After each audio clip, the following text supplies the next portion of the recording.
Penzi Basinyize Veniste i Buruseli mu Bubiligi, vuze ko nshimira nkanatanga ubutumwa.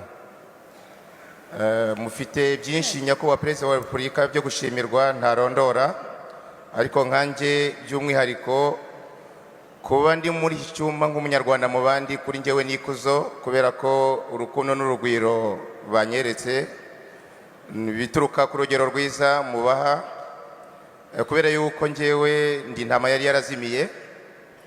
Mbivugira ko kuva muri 1991 kugeza ndetse muri 2015 nari narakurikiye umuntu muri politiki, ariko ngeze aho ngaho nsanga nari naribeshye.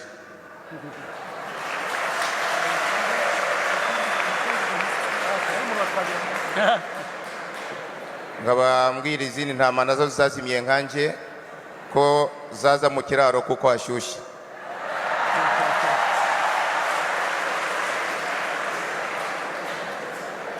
Maze gusobanukirwa nyakubahwa Perezida wa Repubulika nk'umuntu wabaye umunyamakuru kuri Radio Rwanda, nk'umuntu uzagaciro cy'itangazamakuru, maze kubona kandi ko ibinyamakuru byinshi biri hano hanze akazi bikora ari ako gusebya u Rwanda n'abayobozi, nisunze bamwe tubyumva kimwe bari hano, dushyiraho radio yitwa Radio Umubano itanga ibiganiro kuri internet, ibiganiro bikwiriye u Rwanda n'abanyarwanda.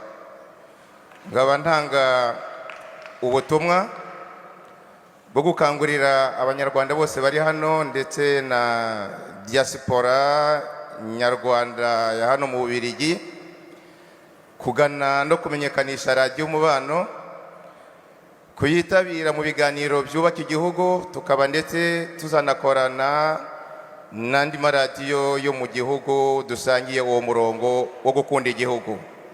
Murakoze, murakarama.